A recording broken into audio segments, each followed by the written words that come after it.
கனி வந்து ரொம்ப கூச்சப்படும்.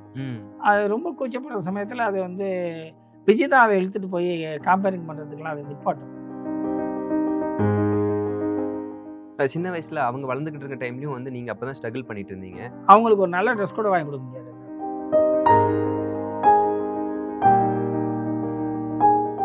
அப்படிதான் வளர்த்தேன் குழந்தைங்க. ஏதாவது இயலாத போது அந்த குழந்தைங்கள்ட்ட சொல்லிட்டேன், என்னால் இயலாதுன்னு. இயன்ற போது அவங்களுக்கு எந்த விதமான குறையும் வைக்கிறேன். காசு தானே, நேற்று இல்லாத காசு இன்னைக்கு வந்திருக்கு, அவங்களுக்கான காசு அது. நேற்றைக்கு கொடுக்க வேண்டிய காசு இன்னைக்கு கொடுக்குறவங்க கொடுத்துருவேன். என்ன சார் சன் இன் லாஸ் 3 பேருமே டைரக்டர்ஸ், நீங்க டைரக்டர். 4 பேர் உட்கார்ந்து அந்த கான்வர்சேஷன் இல்ல, நான் பெரும்பாலும் அவங்க 3 பேரோட உட்கார்ந்து அதிகமா பேசி, இப்போதாவது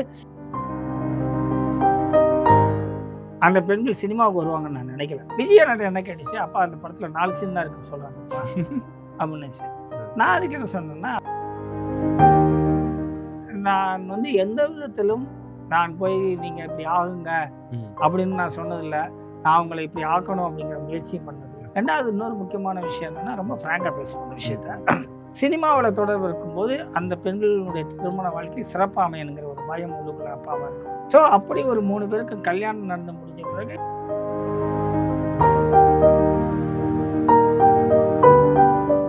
ஸோ அவ்வளவுதான் நமக்கு வேண்டியது. நமக்கு வந்து நிறைய காசு, நிறைய வசதிகள் அதெல்லாம் இல்லை.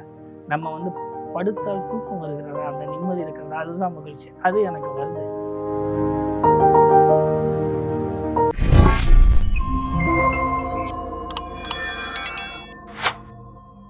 ப்ரோவோக் டிவி நேயர்கள் அனைவருக்கும் உங்கள் தனுஷின் அன்பான பணிவான வணக்கங்கள். இன்னைக்கு நம்ம கூட யார் இருக்காங்கன்னு பார்த்தீங்கன்னா, ஒரு லெஜெண்டரி பர்சன் சொல்லலாம், வெசட்டில் பர்சனாலிட்டின்னு கூட சொல்லலாம். ஆக்டர், டைரக்டர், லிரிசிஸ்ட், ப்ரொடியூசர், இந்த மாதிரி எல்லா திறமையும் தனக்குள்ள வச்சுக்கிட்டு இருக்க ஒரு சூப்பர்பான பர்சன்.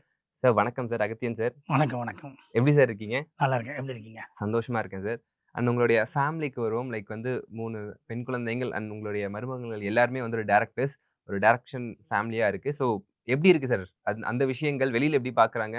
வெளியில வந்து இந்த என் வீட்டில் வந்து இன்னொரு 3 டைரக்டர்ஸ் இருக்காங்க அப்படிங்கிறது வந்து எனக்கு என்ன வெளியிலேருந்து என்ன ரெஸ்பான்ஸ் இருக்குது அப்படின்னு தெரியாது. உள்ளுக்கு பொறுத்தளவு எங்களுக்குள்ள வந்து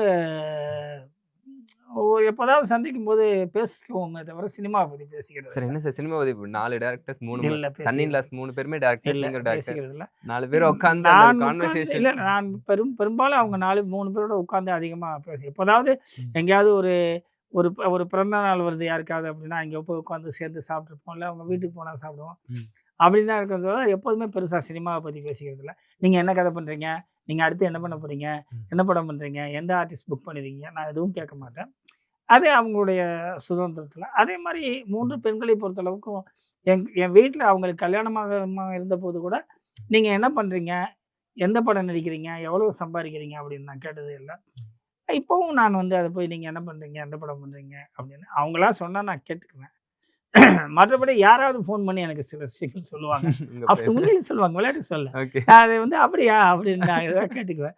சில சமயங்களில் வந்து கூகுளில் போடும்போது ஏதாவது செய்தி அவங்கள பற்றி வரும். அவங்க வந்தோடனே அவங்களுக்கே அந்த செய்தி அனுப்பிச்சு இது உண்மையா அப்படின்னு கேட்பேன். அவ்வளோதான். மற்றபடி வேற எதுவும் இல்லை. ஸோ 3 பெண்களுமே வந்து கலைத்துறையில் இருக்காங்க. நீங்க சொன்னீங்களா சார் ஃபர்ஸ்ட் பெண்கள் வந்து நாங்க சினிமாவில் நடிக்கிறோம் அப்படின்றப்போ உங்களுக்கு என்ன தாட் இருந்துச்சு? நான் அவ்வளோ கஷ்டப்பட்டேன், உங்களுக்கு ஈஸியாக இருக்குமா அப்படின்லாம் யோசிச்சிங்களா? அதாவது அந்த பெண்கள் சினிமாவுக்கு வருவாங்கன்னு நான் நினைக்கல. முதல்ல அது வந்து ஒரு விஷயம். ஆனால் அவங்க அந்த முடிவு எடுக்கும்போது நான் அதற்கு எந்த விதமான மறுப்பும் சொல்லலை. ஒரு விஷயம் என்னன்னா, விஜய் தான் அந்த முடிவுக்குள்ள முதல்ல போணுச்சு. விஜய் போகும்போது அப்போ வெங்கட் பிரபு, சரண் எல்லாம் வந்து ஒரு தொடர்பில் நட்பில் இருந்தாங்க. அப்போ வெங்கட் பிரபு கேட்டார், சரண் கேட்டார், விஜய் நடிக்க வைக்கலாமா? அது உங்கள் விருப்பம், அவங்க விருப்பம் அப்படின்னு தான் சொன்னேன். அதில் நான் தலையிடுவேன். விஜய் என்ன கேட்டுச்சு, அப்பா அந்த படத்தில் 4 சீன் தான் இருக்குன்னு சொல்கிறாங்கப்பா அப்படின்னுச்சு. நான் அதுக்கு என்ன சொன்னேன்னா, அஸ் எ டைரக்டராக நான் ஒரு சீனுக்கெலாம் ஆர்டிஸ்ட் தேடி இருக்கேன். உனக்கு விருப்பம் இருந்தால் 4 சீனோ 1 சீனோ நடி, விருப்பம் இல்லைன்னா விட்டுரு. ஆனால் அதுக்காக 4 சீன் தான் தர்றாங்கன்னு சொல்லாத அப்படின்னா, அது நடிச்சிச்சு, அதுவே அதுக்கு சக்ஸஸ் ஆச்சு, அது போயிடுச்சு. அதற்கு பிறகு வந்து திடீர்னு ஒரு நாள் நான் காஸ்டியூம் டிசைனராக போகிறேன்னு 3வது பொண்ணு சொன்னிச்சு. அப்புறம் அதுதான் முடிவு பண்ணுச்சு. அவங்க முடிவு பண்ணோன்னா, அவங்க பேர் டக்குன்னு ஞாபகம் வர மாட்டாங்க, பெரிய காஸ்டியூம் டிசைனர் அவங்க, அந்த லேடி. அவங்க என்ன பண்ணாங்க, நீ அகத்தின் பொண்ணு, ரொம்ப வசதியில் எதிர்பார்ப்போம், உன்னை விசத்துக்க முடியாது அப்படின்னாங்க. ஓகே. இல்லை நீங்கள் சொல்கிறத கேட்குறேன். ம். பஸ்ஸில் வருவியா அப்படின்னு கேட்டாங்க. சரி பஸ்ஸில் வரேன். அப்புறம் ஆட்டோவில் வா அப்படின்னாங்க. அப்புறம் ஒரு 2 வீலர் வாங்கிக்க அப்படின்னாங்க. அவங்க அவங்க முடிவு பண்ணாங்க. அப்படி இருந்தாங்க. அப்புறம் ஒரு நாள் கூப்பிட்டு சொன்னாங்க, சார் ரொம்ப நல்லது. அப்படியே அது காஸ்டியூம் டிசைனராக வந்துச்சு. ம். அப்போ என்னோட சொல்லிகிட்டே இருந்துச்சு. ம். அப்போ அவர் படத்தில் நடிக்கிறேன். நான் என்ன நினச்சேன், சும்மா ஏதோ ஒரு சீன் சரி. நடிக்கும் போது. நான் தியேட்டரில் போய் உட்கார்ந்த பிறகு தான் கண்ணு கண்ணு கொள்ளை அடித்தாலும் அவ்வளோ பெரிய கேரக்டர் பண்ணியிருக்கேன்னு எனக்கு தெரியும். ஓகே. அதே மாதிரி கனி வந்து ரொம்ப கூச்சப்படும். ம். அது ரொம்ப கூச்சப்படுற சமயத்தில் அது வந்து விஜய் தான் அதை இழுத்துட்டு போய் கம்பேரிங் பண்ணுறதுக்குலாம் அது நிப்பாட்டும். மக்கள் அதுக்கு டிவில பிறகு அது நடிச்சிட்டாங்க. அந்த டிவியில் கம்பேரிங் பண்ணிச்சு அப்படி ம். இருந்துச்சு. அப்புறம் சின்ன சின்ன விஷயங்கள் நடிக்க ஆரம்பிச்சிச்சு. அப்புறம் அவர் சுசீந்திர டைரக்ஷனில் போய் ஏதோ படம் பண்ணிச்சு. விஜய் டிவி ரியாலிட்டி ஷோல வந்து அந்த குக் வித் கோமாளில title cook with Comali title வந்துச்சு. ஸோ அது அதனுடைய கரியர். இதில் வந்து யாருக்கு இவங்களுக்கு என்னென்னா, இவங்களுக்கு வந்து நான் வந்து எந்த விதத்திலும் நான் போய் நீங்கள் இப்படி ஆகுங்க அப்படின்னு நான் சொன்னதில்ல. நான் அவங்கள இப்படி ஆக்கணும் அப்படிங்கிற முயற்சியும் பண்ணதில்ல. அது எல்லாமே அவங்களுடைய சொந்த முயற்சி. அவங்களுடைய வந்தது. நான் ஒண்ணே ஒண்ணுதான். அவங்களுடைய சிந்தனைகளுக்கு எதிராக இல்லாமல் இருந்தேன். அவ்வளவுதான். நீங்க எந்த ரெஸ்ட்ரிக்ஷன் எதுவுமே சொல்லல. சினிமால இப்படி இருக்கும், அப்படி இருக்கும் எதுவுமே சொல்லல. அது நீங்க ஒரு விஷயம் என்னன்னா, என்னுடைய 18 வயசுல நான் யோசிச்சேன். எனக்கு சுய சிந்தனை இருக்கிறது, எனக்கு அறிவு இருக்கிறது, என்னை தீர்மானிக்கிறதுக்கு எனக்கு தெரியும் அப்படின்னு தான் சொன்னேன்.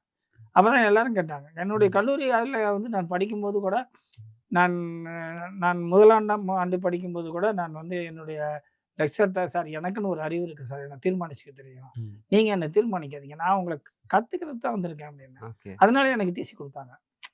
அதே மாதிரி நான் செகண்ட் இயர் படிக்கும்போதும் சரி, தேர்ட் இயர் படிக்கும்போதும் சரி, நான் அப்படி தான். நான் எம்ஏ வந்து படிக்கும்போதும் சரி, நான் வந்து என்னுடைய என்னுடைய ஹெட் ஆஃப் த டிபார்ட்மெண்ட் கிட்ட வந்து நான் அப்படி தான் சொன்னேன், சார் என்னை வந்து நான் படிக்க வந்திருக்கேன் சார், படிக்கலைன்னா நீங்கள் கேளுங்க, நான் படிக்கிறேன்.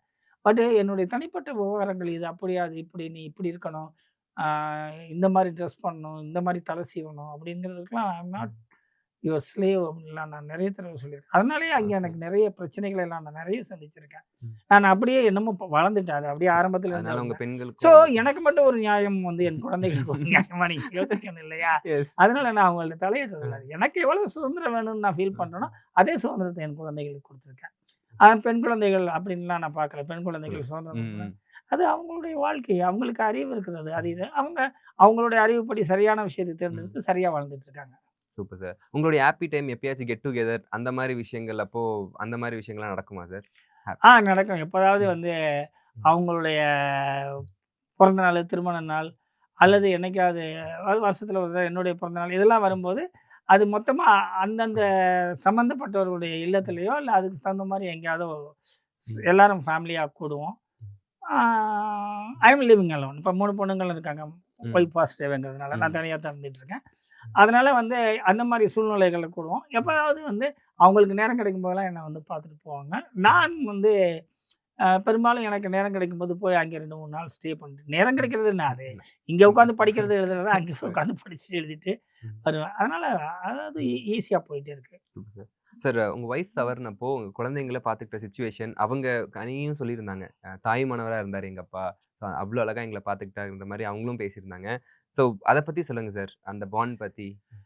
அதாவது எனக்கு ஆரம்பத்திலேருந்தே எனக்கு வந்து அந்த குழந்தைகளை பார்த்துக்கிறதுங்கிறதுல வந்து தனி கவனம் இருந்துச்சு. அதை வந்து நான் பண்ணிட்டு இருந்தேன். நான் பாம்பேயில் இருந்தபோது கூட இவங்கெல்லாம் கனியே வர மாட்டாங்க. விஜய் நிரஞ்சனி கிளம்பி அங்கே வந்து மாதக்கணக்கில் இருப்பாங்க. ஓகே, மாதக்கணக்கில் இருப்பாங்க. அது அவங்க பார்த்துக்குவேன். நான் சென்னையில் இருந்த காலகட்டங்களில் வந்து எப்போவெல்லாம் எனக்கு ஓய்வு கிடைக்குதோ அப்போலாம் நான் அவங்களுக்கு விருப்பமானதையெல்லாம் சமைப்பேன். ஞாயிற்றுக்கிழமை ஆச்சுன்னா காலையில் நான் வந்து மார்க்கெட் இங்கே இல்லை, வானகரமோ இல்லை வேறு எங்கேயோ போய் வாங்கிட்டு வந்து அன்றைக்கி சமைச்சு அவங்களுக்கு எதுவும். ஸோ அவங்க மேலே எனக்கு வந்து அதாவது கலைல் கௌரவ் சொல்கிற மாதிரி தான் அது நம்மளை டிபெண்ட் பண்ணி வந்திருக்காங்க. அந்த டிபெண்ட் பண்ணுற வரைக்கும் நம்ம அதை கரெக்டாக பார்த்துக்கணும் அப்படிங்கிறதுல வந்து ரொம்ப தெளிவாக இருந்தேன். நான் வந்து அவங்களுக்கு வந்து அப்பாவாக இருந்த நாட்களும் உண்டு, அம்மாவாக இருந்த நாட்களும் உண்டு. ஓகே.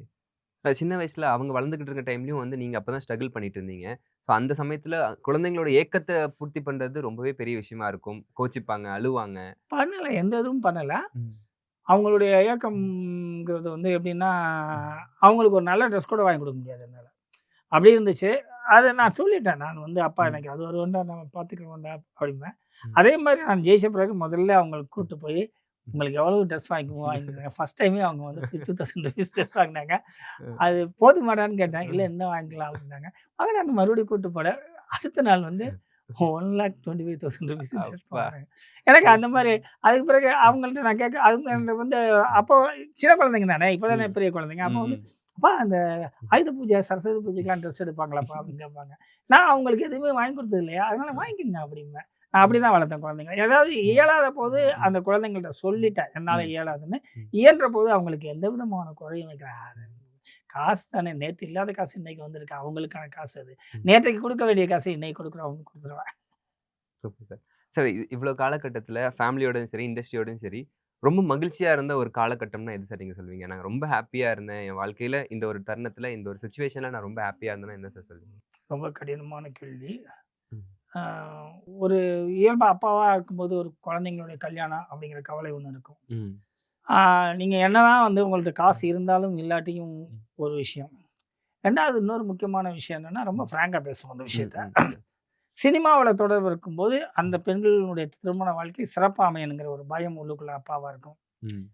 ஸோ, அப்படி ஒரு 3 பேருக்கு கல்யாணம் நடந்து முடிஞ்ச பிறகு, அவங்க 3 பேர் வாழ்க்கையும் சிறப்பா இருக்குங்கும்போது, அங்கிருந்து என்னுடைய மகிழ்ச்சி ஆரம்பிச்சுருச்சு. Super sir. அங்கிருந்து என்னுடைய மகிழ்ச்சி ஆரம்பிச்சுருச்சு. ம். எனக்கு இப்ப நான் வந்து அ எனக்கு எந்த விதமான டென்ஷனும் இல்ல. ம். ஐயோ! அவங்க ஏன்னா அவங்க 3 பேருக்குள்ள 3 கப்பிள்ஸ்குள்ளயே எந்த ம். விதமான கருத்து வேறுபாடுகள், சண்டைகள் அதெல்லாம் ம். வர்றதில்ல. ஸோ, எனக்கு வந்து அ எனக்கு என் மனதை சங்கடப்படுத்துகிற எந்த விஷயமும் நடக்கிறதில்ல. ஸோ, சந்தோஷம். அவ்வளவுதான் நமக்கு வேண்டியது. நமக்கு வந்து ம். நெறைய காசு, அ ம். நெறைய வசதிகள் ம். அதெல்லாம் இல்ல. நம்ம வந்து படுத்தால் தூக்கம் வருகிறதா, அந்த நிம்மதி இருக்கிறதா, அதுதான் மகிழ்ச்சி. அது எனக்கு வருது. ம். நான் ஓடி ஓடி உழைச்சு கஷ்டப்பட்டு எல்லாம் பண்ணும்போது ம். கூட, எனக்கு தூங்குவதற்கு ஏதாவது ஒரு ஒரு விஷயம் தேவைப்படுது. ராத்திரில தூங்கணும்னா, ஒரு விஷயம் தேவைப்படுது. ம். இப்போலாம் அதெல்லாம் இல்ல. படுத்தா நான் பாட்டுக்கு தூங்கிடுவேன் அப்படின்னு. அதுதான் என்னுடைய மகிழ்ச்சி. நல்லா இருக்கேன். அந்த விதத்தில எங்க 3 குழந்தைங்களுக்கு தான் நான் மகிழ்ச்சியா இருப்பதற்கு காரணம் என் 3 குழந்தைகள். அதுதான் அவங்களுக்கு தான் நன்றி சொல்லணும். அந்த 3 குழந்தைகளையும் சந்தோஷமா வச்சுட்டு இருக்க 3 ஆண்கள். அதுதான் ரொம்ப முக்கியமான விஷயம். அது ரொம்ப முக்கியமான விஷயம். தாத்தாவா லைஃப் எப்படி சார் இருக்கு? பேர பசங்க. ஜாலியா இருந்துச்சு. கொஞ்ச நாள் ஜாலியா இருந்துச்சு. அதுங்களுக்கு விவரம் தெரியிற வரைக்கும் அதுங்க என்ன பண்ணும்னா, வந்து நின்னுட்டு தாத்தா இத பண்ணு, அத பண்ணு அப்படிங்கும். அதுங்களுக்கு கொஞ்சம் விவரம் தெரிஞ்சோனே, "இங்க வாங்கடா" அப்படின்னு கூப்பிட்டா, ம். "I am going to play with my friends" அப்படின்ட்டு வருவாங்க. அது அவங்களுடைய உலகம் ஆரம்பிச்சிருச்சு. அது கொஞ்ச நாள் தான் இருக்கும். கொஞ்ச நாள் அப்படின்னா, ம். ஒரு 4 வயசு, 5 வயசு அதுக்குள்ள தான் அந்த இது ம். இருக்கும். ம். அப்புறம் பெரியவங்களாயிட்டாங்கன்னா, அது அது வேற மாரி ஆயிடும். அதான் சார் கிட்டத்தட்ட நீங்க ஸ்ட்ரெய்ட் ஃபார்வர்டா இருந்தா ரொம்ப தப்பாயிடுச்சோ இந்த இண்டஸ்ட்ரியில. ஓப்பனா பேசின விஷயங்கள் நீங்க அது ஓப்பனா இருந்த எப்போதுமே அது நான் அப்படித்தான். இப்ப கூட நான் ம். அப்படிதான். யாருக்கும் நான் ம். அதாவது நான் யாருக்காகவும், எதற்காகவும் வளைந்து கொடுத்து போனதே இல்ல. அது அது என்னுடைய மைனஸ் பாயிண்டாவும் இருந்துச்சு, பிளஸ் பாயிண்டாவும் இருந்துச்சு. உதாரணத்துக்கு வந்து இந்த கதை உருப்படவே உருப்படாதே. இதெல்லாம் ம். ஒரு கதையா அப்படின்னு என்ன முகத்துல அடிச்ச மாரி காதல் கோட்டையும், கோகுல் சித்தியும் திருப்பி அனுப்புனவங்க 100க்கும் மேல அப்பா! இருக்காங்க. என்ன கிண்டல் ம். பண்ணவங்கலாம் இருக்காங்க. ம். "பார்க்காமலையா?" அப்படின்னு கிண்டல் பண்ணவங்க ம். இருக்காங்க.